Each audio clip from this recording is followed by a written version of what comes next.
목회자들의 설교 준비와 변화하는 세상을 이해하는 데 도움을 줄 통계 자료를 들려드리는 시간입니다. 목회앤데이터 순서인데요. 목회데이터 연구소 지용근 대표 자리했습니다. 어서 오십시오. 네, 안녕하세요. 네, 제 주위만 봐도 혼자 사시는 분들이 굉장히 많은데요. 오늘 이런 대한민국 트렌드, 나 홀로 라이프에 대해서 준비하셨죠? 네. 현대인들이 이웃에 대해서 누구인지, 누가 사는지도 모르고 또 생각해보면 어쩔 수 없이 공동체성도 점점 낮아지고 있다면서요. 네, 그렇습니다.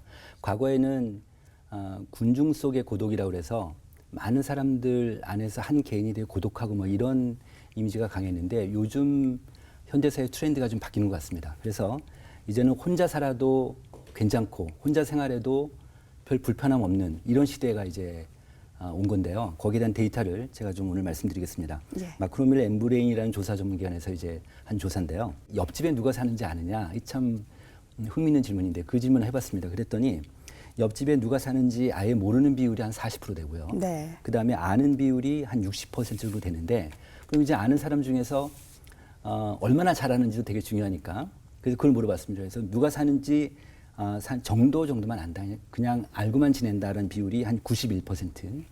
그다음에 옆집 사람을 잘한다가 9%니까 이걸 전체 응답자 기준으로 하면은 한 5.4% 정도가 잘하는 거예요. 그러니까 나머지 분들은 뭐 서로 인사만 하고 잘 모르는 이런 시대에 우리가 살고 있다는 거고요.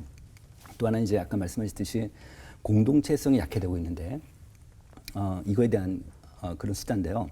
나는 우리나라 사람들과 더불어 함께 살아간다는 느낌을 가지고 있다. 이런 질문인데 이 그래프를 보시면 그렇다고 응답한 비율이 2012년도에는 55%였는데 2017년에는 31%로 거의 뭐 24%포인트가 내려갔습니다. 그래서 네. 10명 중에 3명 정도는 같이 살고 있다는 느낌을 갖는다는 거죠. 또 하나는 이제 사회적 연대감인데 이거를 이제 표현하는 질문이 어떤 질문이었냐면 우리나라 사람들은 어려운 일에 처해 있을 때 내일처럼 돕는다. 같이 돕는 거죠, 말하자면. 이런 비율이 2012년도에는 그렇다고 응답한 비율이 46%였는데 2017년도에는 34% 정도 많이 줄었습니다.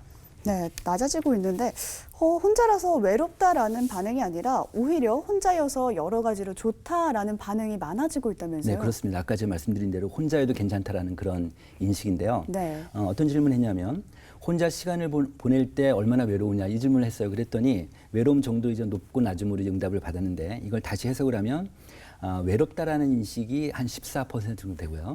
그다음에 외롭지 않다라는 응답이 한 43%니까 외롭다는 혼자 사는데도 혼자 지내는 거에 대해서도 외롭지 않다는 인식이 훨씬 높은 그런 시대가 된 거죠, 말하자면. 또 하나 뭐냐면 이제 우리가 혼밥, 혼술 얘기하지 않습니까? 네. 이런 용어를 이제 뭐 우리 웬만한 일반 국민들 다 알고 계신데 익숙하죠.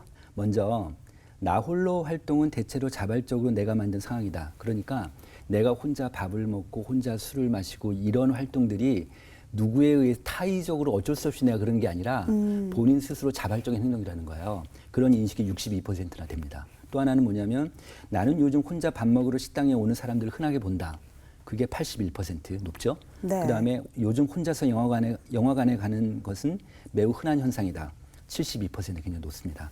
그래서인지 1인 가구도 늘고 있죠. 네, 그렇습니다.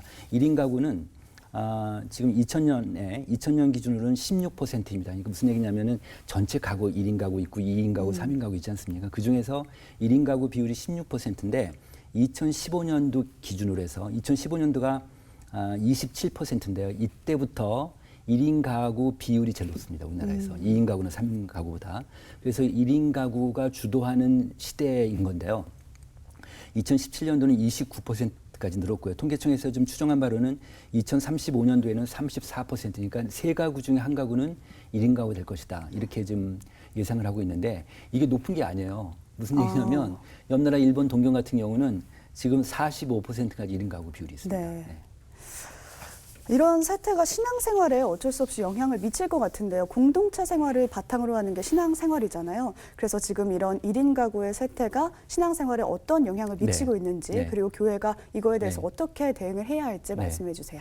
이런 시대적인 트렌드가 분명히 있는데 이제 뭐 무슨 온라인이라든지 또는 모바일이라든지 이런 걸 통해서 이런 환경이 만들어졌잖아요. 그러다 보니까 나홀로 예배에 대한 그런 욕구가 계속 늘어날 거라는 그런 예상을 충분히 우리가 할 수 있지 않습니까? 교회에서는 어떤 전략이 어떤 대응이 필요하느냐?